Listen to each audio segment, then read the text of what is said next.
إن الحمد لله نحمده ونستعينه ونستغفره ونعوذ بالله من شرور أنفسنا وسيئات أعمالنا من يهده الله فلا مضل له ومن يضلل فلا هادي له وأشهد أن لا إله إلا الله وحده لا شريك له وأشهد أن محمدا عبده ورسوله أما بعد قال الله تعالى في القرآن المجيد أعوذ بالله من الشيطان الرجيم وَلِتُكَبِّرُوا اللَّهَ عَلَى مَا هَدَاكُمْ وَلَعَلَّكُمْ تَشْكُرُونَ۔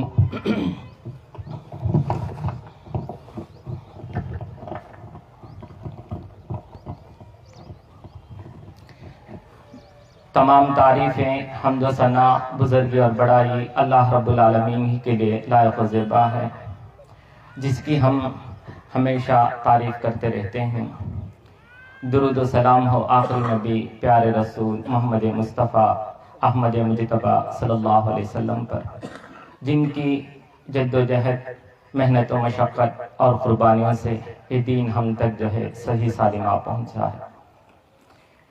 میرے محترم دوستو، خطبہ مسنونہ کے بعد میں نے آپ حضرات کے سامنے جو آیت تلاوت کی، یہ سورۃ البقرہ سورۃ نمبر 2 کی آیت نمبر 180 پر 5 کا ایک ٹکڑا ہے۔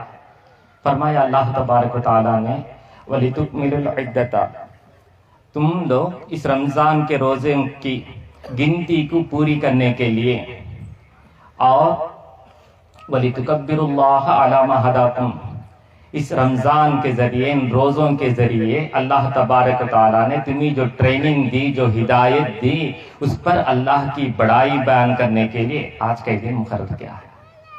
جب ہم اللہ کی بڑائی بیان کرتے ہیں تو ہمارے دل سے گھمنڈ، کبر نکل جاتا ہے کہ اللہ، سب تعریف تیرے لیے ہے کہ تو نے اپنی مہربانی سے ہم پر احسان کیا کہ ہم روزے رکھنے کے قابل ہوئے، قرآن تلاوت کرنے کے لائق بنے، اور اسی طرح صدقہ و خیرات کرنے کے لیے توفیق ملی، غرض بہت سارے نیک کام کرنے کے لیے اللہ تو نے ہم پر احسان کیا ہے۔ اس لیے ہم آج کے دن عید کے موقع پر تیری بڑائی بیان کرتے ہیں۔ اللہ اکبر، اللہ تو ہی سب سے بڑا ہے، تو نے ہی ہم سب پر احسان کیا کہ ہم یہ سب نیک کام کرنے کے لائق ہوئے، اسی طرح بہت سارے گناہوں سے بھی بچ گئے۔ تو اے اللہ، اس پر بھی ہم تیرا شکر ادا کرتے ہیں۔ تو اس طرح جب یہ احساس، جب یہ تصور ہمارے دل و دماغ میں آ جاتا ہے تو دل سے گھمنڈ نکل جاتا ہے کہ ہماری خوبی اور کمال نہیں، بلکہ اللہ نے ہم پر احسان کیا، اس لیے ہم گناہ سے بچ گئے، اور نیک کام زیادہ سے زیادہ کرنے کے قابل بن گئے۔ وَلَعَلَّكُمْ تَشْكُرُونَ، یہ تصور ہمارے ذہن میں آ جائے گا تو رمضان سے ہم کو جو ٹریننگ ملی، اس پر ہم اللہ کا شکر ادا کرتے ہوئے آنے والی زندگی بھی اس کے مطابق عمل کر لیں گے، شاید کہ تم شکر گزار بن جاؤ۔ اس آیت کا ہی مطلب ہے۔ میرے محترم دوستو، گزشتہ 2 سال کے بعد آج ہم پہلی مرتبہ عیدگاہ آ رہے ہیں۔ اس سے پہلے کیا ہو گیا؟ 2 سال قبل کرونا کا اٹیک ہو گیا، پھر لاک ڈاؤن آ گیا، نماز جماعت کے ساتھ پڑھنے کے لیے بھی ممانعت آ گئی، اس طرح مسجد سے بھی دور ہو گئے، دل ہمارا جو ہے بوجھل ہو گیا، نہ چاہتے ہوئے بھی مسجد کو آنا سکے، چاہتے ہوئے بھی مسجد سے دور رہے چونکہ قانونی ممانعت تھی۔ تو اس کے بعد اللہ تبارک تعالیٰ نے دھیرے دھیرے اس کے اندر جو ہے رعایت اور تخفیف کر دی۔ گزشتہ سال شروع کے تقریباً 10، 11، 12 روزہ تک مسجد کو آتے رہے، نماز بھی پڑھتے رہے، قیام اللیل میں بھی شامل رہے، پھر لاک ڈاؤن ہو گیا، پھر اس کے بعد ایسا ہی دن گزر گئے۔ تو 2 سال کے بعد آج پہلی مرتبہ ہم لوگ تقریباً 4 عیدگاہ کے بجائے گھروں میں یا اسی طرح کہیں کہیں چوری چھپے جو ہے ادا کر دی۔ تو اس مرتبہ اللہ کا خاص عنایت ہے کہ اس نے اس کرونا کے جو پابندیاں تھی سب کو ہٹا دیا۔ آج ہم آزادی کے ساتھ میدان میں اللہ کو یاد کرنے کے لیے جمع ہوئے ہیں، اس پر بھی ہم اللہ کی بڑائی بیان کرتے ہیں۔ اللہ اکبر، اللہ تو ہی سب سے بڑا ہے، تو جو چاہتا ہے وہ کر دیتا ہے۔ میرے محترم دوستو، ہم لوگ آج جو خوشی کے موقع پر یہاں جمع ہوئے ہیں، لیکن اسی وقت اس ہندوستان کے دوسرے ریاستوں میں وہاں کی حالت اچھی نہیں ہے، وہاں پر مسلمانوں کی حالت اچھی نہیں ہے۔ شمالی ہندوستان میں، ہندوستان کے شمالی ریاستوں میں مسلمانوں کے لیے زندگی اجیرن بن گئی ہے. ان کے گھروں کو گرا دیا جاتا ہے, دکانوں کو جو ہے مسمار کر دیا جاتا ہے, جب ایک فساد اور دنگا کے ذریعے جانی نقصان ہوتا ہے. مسلمانوں کے لیے جینا مشکل ہو گیا ہے. یہ کون کر رہے ہیں؟ انفرادی طور پر کوئی ایک ٹولی, یہ شرپسند نہیں, بلکہ باقاعدہ حکومت کی طرف سے ہو رہا ہے. حکومت کی تائید سے نہیں, بلکہ حکومت خود اس میں ملوث ہے. تو مسلمان کی جان, مال, عزت, آبرو سب داؤ پر لگے ہوئے ہیں. میرے محترم دوستو, ایسے موقع پر ہم کو کیا کرنا چاہیے؟ وہ لوگ ایسا کیوں کرتے ہیں, یہ بات اچھی طرح ذہن میں رکھ لیجئے. وہ لوگ, یہ مسلم دشمن طاقتیں اور یہ بی جے پی کی حکومت یہ چاہتی ہے کہ مسلمان جو اللہ اکبر کا نعرہ بلند کرتے ہیں اس کو کسی طرح دبا دیا جائے. اس کے بجائے ظلم و ستم کے ذریعے ڈرا دھمکا کر جے شری رام کا نعرہ بلند کرنا چاہتے ہیں, ہمارے زبان سے اس کو نکالنا چاہتے ہیں, اور اس طرح اسلام کو مٹانے کی کوشش کرتے ہیں, اور اس دیش کی جمہوریت کو ختم کر کے, سیکولرزم کو مٹا کر, سیکولرزم کو ختم کر کے ہندو راشٹر بنانے کے لیے ڈرتے ہیں. میرے محترم دوستو, ایسے موقع پر ہم کو کیا کرنا چاہیے؟ یہی نوٹ کرنے کی بات ہے. آج عید کے دن آج ہم سارے ہندوستان کے لیے غور کریں گے, فکر کریں گے, تو ہم کو ایک نتیجہ نکلتا ہے, ایک سبق ملتا ہے.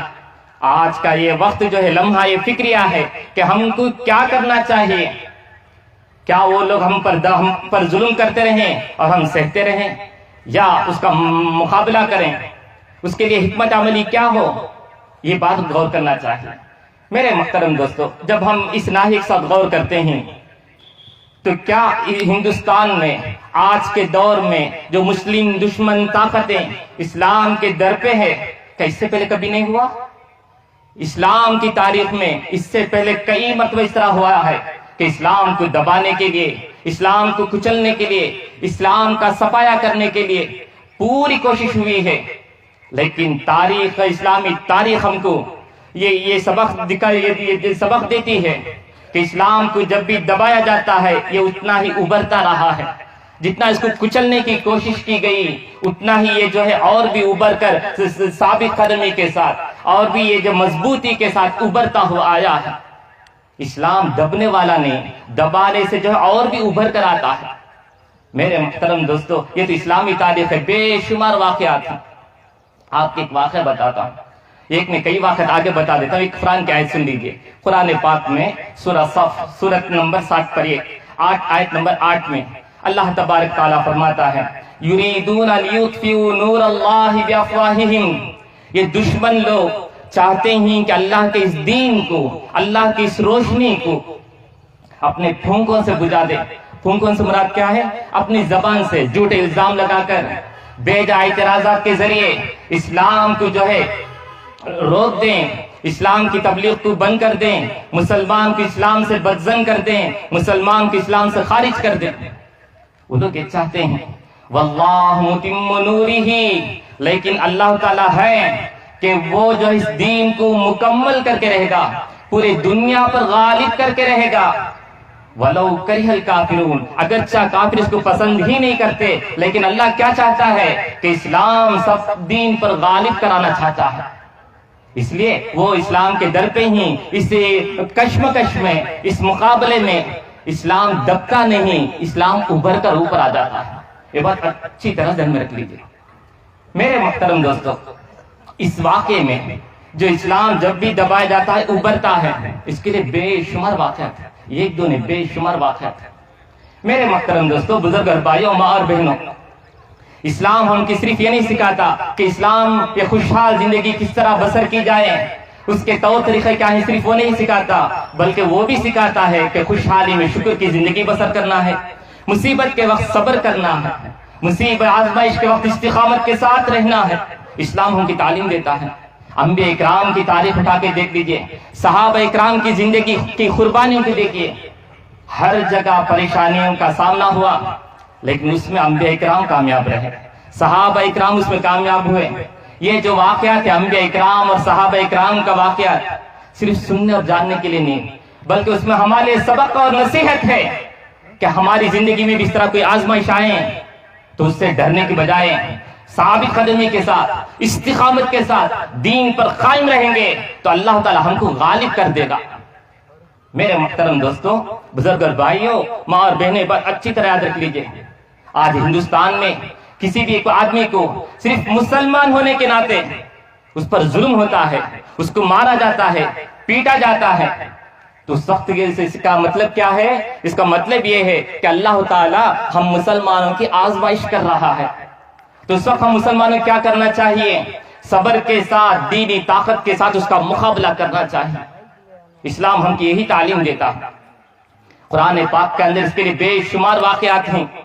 تو اس وقت جو ہم کے ڈرنے کی ضرورت نہیں، یہ ہمارے خلاف ہے، یہ ہمارے خلاف ہے، یہ ہمارے خلاف ہے، حکومت بھی ہمارے خلاف ہے، ہم کیا کریں گے؟ مجبور ہیں۔ نہیں، ڈرنے کی ضرورت نہیں۔ قرآن پاک میں اللہ نے فرمایا وَلَا تَهِنُوا، تم ڈرنے کی ضرورت نہیں، وَلَا تَحْزَنُوا، رنجیدہ بھی مت ہو جاؤ، وَأَنْتُمُ الْأَعْلَوْنَ، تم ہی غالب رہو گے، ان کنتم مؤمنین، اگر تم اللہ پر مکمل ایمان رکھتے ہو تو تم ہی سر بلند اور غالب رہو گے۔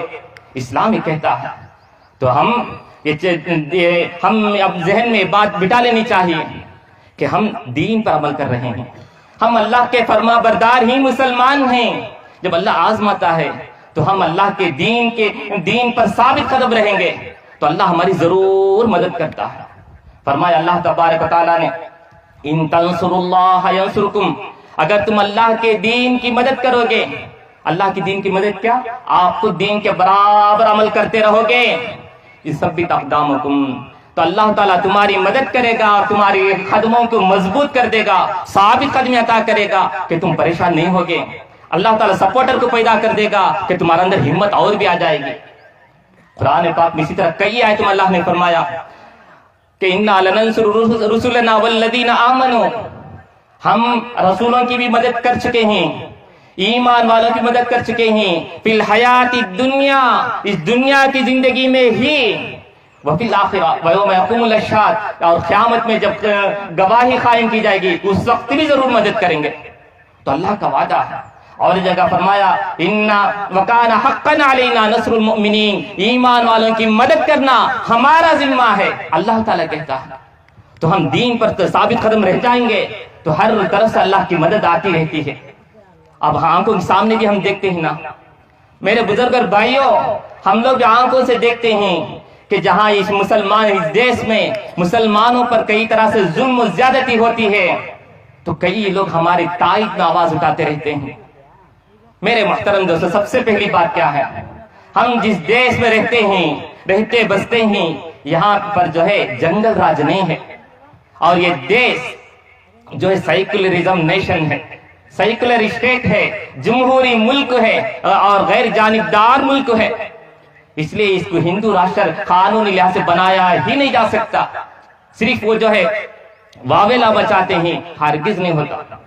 اس کے علاوہ یہ پہلی بات۔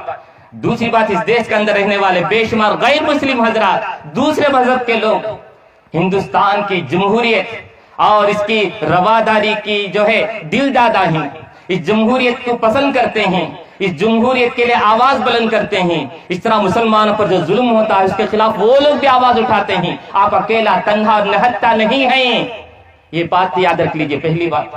دوسری بات، ہم لوگ سمجھتے پورے ہمارے دشمن نہیں، ہندوؤں کی اکثریت ہمارے ساتھ ہے، ہندوؤں کی میجارٹی ہمارے ساتھ ہے، وہ لوگ مسلمانوں کے ساتھ مل جل کر امن شانتی سے رہنا ہی چاہتے ہیں۔ اس لیے دیکھیں جہاں بھی دنگا فساد ہوتا ہے بچانے والے وہ لوگ ہیں، فساد بچانے والے کچھ ہیں لیکن بچانے والے ان کے لوگ ہندو لوگ ہی زیادہ ہیں، ہندو بھائی لوگ ہی مدد بھی کر رہے ہیں۔ اس لیے کیا معلوم ہوتا ہے؟ اللہ تعالیٰ ہماری غیبی مدد کر رہا ہے۔ اور اس کے علاوہ تیسری بات کیا ہے؟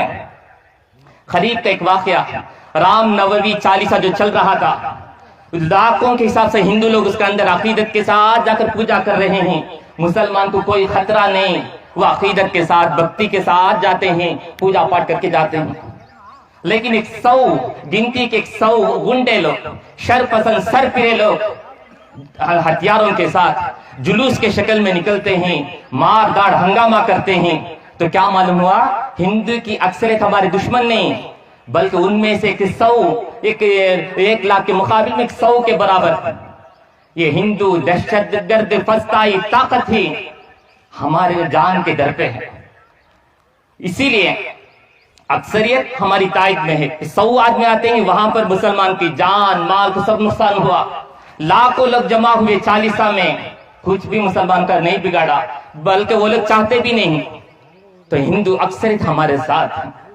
میرے محترم دوست، اس لیے ہم کو ڈرنے کی ضرورت نہیں. کیا کرنا، مجبوری، نصیب، یہ بات نہیں کہنا. مسلمان کبھی ڈرتا ہی نہیں. مسلمان ہر حال میں اللہ پر بھروسہ کرتا ہے، دین پر جم کر رہتا ہے، استقامت کے ساتھ قائم رہتا ہے اور باطل کا ڈٹ کر مقابلہ کرتا ہے. مسلمان ایسا ہی ہونا چاہیے، ڈرنے کی بات نہیں. میرے محترم دوستو، اس کے باوجود بھی اگر کوئی ہماری جان کے در پہ ہو جائے، ہمارے مال چھیننے لگے، تلوار لے کر ہم کو قتل کرنے کے لیے آمادہ ہو جائے، ڈر کر سرنڈر ہونے کی ضرورت نہیں. اسلامی شریعت ہم کو اجازت دیتی ہے، من قتل دون نفسه فهو شہید. اگر کوئی دشمن تمہارے جان لینے کے لیے، ناحق جان لینے کے لیے تمہارے در پہ ہو جائے تو تم اس کو روکنے کی پوری کوشش کرو. اگر اس میں تم شہید بھی ہو جائے، اگر تم مر بھی جاؤ تو تمہارے شہید کا درجہ ہے. اسی طرح تم اپنے مال کی حفاظت کرتے ہو، دوسروں کے مال چوری نہیں کر رہے ہیں، دوسروں کے مال ہڑپ نہیں کر رہے ہیں، بلکہ اپنے مال کے ساتھ تم جاتے ہیں. دشمن لوگ گھیر لیتے ہیں، اپنا مال چھیننا چاہتے ہیں، تم اس کو روکنے میں لگے رہ کر تم قتل بھی ہو جائیں. من قتل دون مالہ، اپنے مال کے عوض میں مارا جائے، فہو شہید، وہ بھی شہید ہے. تو اس طرح دین اسلام ہم کو جان مال عزت آبرو کے لیے لڑنے کی تعلیم دیتا ہے. اسلامی شریعت ہم کو اس کی اجازت دیتی ہے. اسی طرح اس ہندوستان کا آئین اور اس دیش کا دستور ہم کو پورا حق دیتا ہے کہ خود کی حفاظت کے لیے جوابی کارروائی کریں. اگر کوئی ہم کو مارنے کے لیے آتا ہے تو ہندوستان کا کانسٹیٹیوشن ہم کو اختیار دیتا ہے کہ ہم اپنی جان کی بچاؤ کے لیے، خود کا تحفظ کے لیے ہم اس پر وار کریں اور وہ مر بھی جائیں تو ہم پر کوئی جرم نہیں. یہ بات اچھی طرح ذہن میں رکھ لیجئے میرے محترم دوستو. تو اس طرح شریعت اور اسلامی شریعت اور یہاں کا دستور ہم کو اجازت دیتا ہے. اس لیے ہم کو ڈر کر سہم کر مر کر جینے کی ضرورت نہیں. ہمت کے ساتھ رہنا ہے، اللہ پر مکمل بھروسہ کرنا ہے اور خود کی دفاع کرنے کے لائق ہم اپنے آپ کو تیار رکھنا ہے. میرے محترم دوست، اس کے علاوہ اس دیش کے اندر اس RSS کے ایجنڈے کے مطابق چلنے والے BJP حکومت کے خلاف جتنی تنظیمیں ہیں، جتنی تحریکیں ہیں، چاہے وہ کون سی بھی ذات پات کی ہو اور کون سی بھی وہ تحریک کی ہو، کسی بھی مذہب کے ہو، سب لوگوں کو اکٹھا کرنا ہے. ان کے جو سردار جو لیڈر ہیں ان سب کو اکٹھا کرنا ہے. ان کو جو ہے ہندوتوا ایجنڈا کے خلاف میں سب کو جو ہے اسمبل کرنا ہے. اور یہ کون کرنا ہے؟ یہ ہمارے مسلم قائدین، مسلم تنظیم، اسلامی تحریکیں یہ کام کرنا ہے. فائدہ کیا ہوگا؟ تب اور بھی ہماری طاقت میں اضافہ ہوگا. وہ لوگ ہمارے سپورٹ میں ہوں گے، ہم ان کی تائید میں ہوں گے. اس طرح ہم سب مل کر ہندوتوا کا مقابلہ کر سکتے ہیں، زبردست جیت حاصل کر سکتے ہیں. میرے محترم دوستو، تو اسلامی مسلمان قائدین ہندوستان تمل ناڈو ریاست میں ہو یا ہندوستان بھر کے تمام صوبے میں ہو، جو بھی اسلامی قائد ہیں، لیڈر ہیں، مسلم لیڈر ہیں، وہ ان لوگوں کا ذمہ ہے. اگر اس کے اندر وہ کام نہ کریں، سستی کریں، کوتاہی برتیں یا ایگو کا معاملہ اٹھا لیں تو یہ قوم ان کو نہیں بخشے گی، مسلمان قوم ان کو معاف نہیں کرے گی. اس لیے مسلمان قوم کی تحفظ کے لیے، یہ مسلمان قوم کو باقی رکھنے کے لیے، برقرار رکھنے کے لیے، اس کو آگے بڑھنے کے لیے ہندوتوا تنظیم کے خلاف، اس ایجنڈے کے خلاف کام کرنا بے حد ضروری ہے. میرے محترم دوستو، بزرگ اور بھائیوں، ماں اور بہنوں، تمل ناڈو کے حد تک میں ہماری یہ جماعت اسلام اور مارکم، اسلام ایک پسندیدہ دین ہے کے نام سے غیر مسلم سب جمع کرتے ہیں. کیونکہ آج کا دور کیسا ہے، کہیں بھی ایک RSS والا کوئی اسلام کے خلاف ایک شوشہ چھوڑتا ہے، پیپروں کے ذریعے، میڈیا کے ذریعے، ماس میڈیا کے ذریعے پھیل جاتی ہے. اس کا جواب یہاں کے لوگوں کو بھی دینا پڑتا ہے، ورنہ دل میں رکھا رہتا ہے. حلال کیا ہے، گوشت حلال کیا ہے، یہ حجاب کا میٹر کیا ہے، معلوم نہیں. برابر اتنا سمجھتے ہیں. تو یہ لوگوں کو اسمبل کرنا، ان کے سوال کا جواب دینا، ان کے لیے نوٹس دینا، ہینڈ بل دینا، یہ سب کرنا ضروری ہے تبھی ان کے دل میں اسلام کے خلاف وہ جو کدورت ہے ختم ہوگا، کم از کم جو شکوک و شبہات ہیں وہ رفع ہو جائیں گے۔ یہ سب کام کرنا ہے، اور اس کے علاوہ اس کے لیے بے شمار پیسے کی ضرورت ہے۔ تو ہم اپنی جان کی حفاظت کرنا ہے تو مال کی قربانی دیجئے، دین کی تبلیغ کرنے والوں کی بھرپور مدد کیجئے، خاص کر جو اسلام کے خلاف جو پروپیگنڈا ہوتے ہیں اس کا منہ توڑ جواب دینے کے لیے جو کام ہوتا ہے اس کے لیے بھرپور ساتھ دیجئے۔ پہلے کے دور میں صحابہ کے بارے میں، اللہ کے نبی کی بیوی کے بارے میں، اللہ کے نبی کے بارے میں اعتراض کر رہے تھے، اس کے بعد قرآن کے بارے میں اعتراض کہ قرآن کو بند کرو، اب کیا اذان کو بند کرو، سب ہوتے رہے اور ہم خاموش تماشا دیکھتے رہے؟ نہیں، اس کے خلاف ہم جو ہے اٹھ کھڑے ہونا ہے، اس کے لیے روک تھام کے لیے جو کچھ ہم ہو سکا سب کچھ کرنا ہے۔ اس کے لیے سب سے بڑھ کر آپ کی مالی قربانی کی ضرورت ہے، اس کے لیے جتنا ہو سکے آپ مال دے کر مدد کرنا ہے۔ اللہ کے نبی صلی اللہ علیہ وسلم بچپن میں یتیم تھے، جوان ہوتے ہوتے بے پاس سیکھ گئے، تجارت کرنے لگے، خوب کمانے لگے، پھر اسلام کے مشن کو جب آگے بڑھانے لگے سب کچھ قربان کر دیا۔ اور ہم کیا کرتے ہیں؟ سب کچھ شادی میں اڑا دیتے ہیں۔ یہ نہیں ہونا چاہیے۔ آپ دین کے لیے خرچ کریں گے تو یہ دین کے لیے خرچ کر کے دین کی مدد کریں گے تو اللہ تعالیٰ تمہاری مدد کرے گا، اللہ تمہاری حفاظت کرے گا، اللہ تمہارے مال کی حفاظت کرے گا، اللہ تمہارے بیوی بچوں کی حفاظت کرے گا، اللہ تعالیٰ تمہاری عزت آبرو کی حفاظت کرے گا۔ غرض یہ کہ تم اللہ کے دین کی مدد کرو تو اللہ تعالیٰ تمہاری مدد کرے گا۔ یہ بات اچھی طرح ذہن میں رکھ لیجیے۔ آخری بات، اس طرح کے جو واقعات پیش آتے ہیں تو مسلمان کے لیے ایک سبق ہے۔ مسلمان کے لیے کیا سبق ہے؟ کہ مسلمان کے لیے سبق کہ ہم اس سے پہلے جب یہ اس طرح کے نازک حالات نہیں تھے، کبھی نماز نہیں پڑھیں گے، کبھی روزہ نہیں رکھیں گے، کبھی زکوٰۃ برابر نہیں دیں گے۔ جب اچانک ان پر جو آفت آ پڑتی ہے، مصیبت کا پہاڑ ٹوٹ پڑتا ہے، تب جو ہے ہدر جاتے ہیں، ارے ایسا کیوں ہوا، ایسا کیوں ہوا، اور نماز کی طرف لپکتے ہیں، آج ایک ساتھ دعا کرتے ہیں۔ تو اس طرح اللہ تعالی مصیبت، چھوٹی چھوٹی مصیبت اس لیے دیتا ہے تاکہ ہم غلطی کو چھوڑ دیں، اللہ کے دین کی طرف پلٹ کر آئیں، اللہ رسول کی بات کو مان لیں۔ قرآن پاک میں سورہ سجدہ میں اللہ نے فرمایا وَلَنُذِيقَنَّهُم مِّنَ الْعَذَابِ الْأَدْنَىٰ دُونَ الْعَذَابِ الْأَكْبَرِ۔ قیامت کے ان بڑے عذاب آنے سے پہلے ہم ان لوگوں کے چھوٹا عذاب، دہلی میں ذرا، مدھیہ پردیش میں ذرا، ادھر ذرا، ادھر ذرا، کرناٹک میں ذرا، چھوٹے تکلیف دیتے ہیں۔ کیوں؟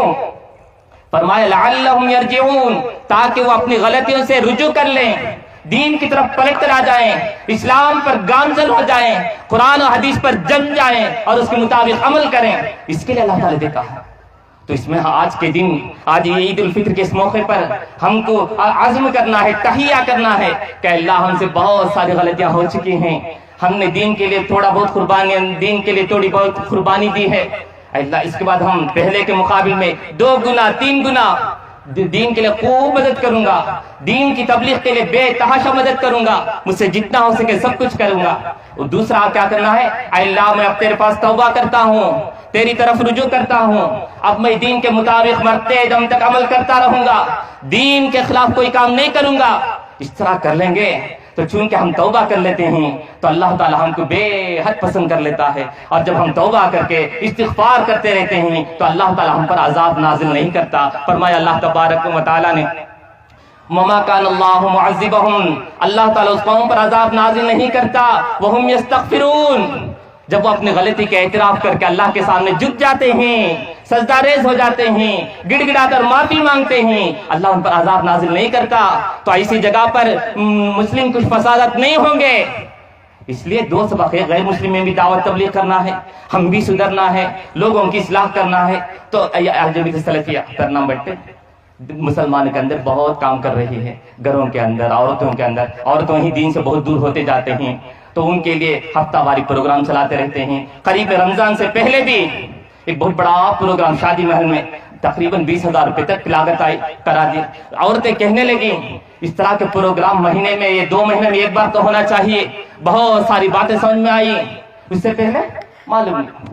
2 سال تک بند ہو چکا، تو یہ جماعت یہ کام بھی کر رہی ہے۔ اس کے بعد آنے والے دنوں میں غیر مسلم کے لیے بھی ہینڈ بل سے، نوٹس سے، اور اسی طرح اسلامیہ مارکم کے نام سے، اسلام ایک پسندیدہ دین کے نام سے ان کا پروگرام بھی چلانا ہے۔ اس کے لیے دینی دعوتی کاس کے لیے، اس دعوتی مشن کو آگے بڑھانے کے لیے آپ لوگ دل کھول کر مدد کیجیے۔ اللہ کے نبی صلی اللہ علیہ وسلم عید کے خطبے کے بعد عورتوں کی طرف جا کر اسی صدقہ کے بارے میں بیان کیا کہ عورتوں تم صدقہ کرو، صدقہ کرو، کیونکہ میں نے جہنم میں تم کو سب سے زیادہ دیکھا ہے۔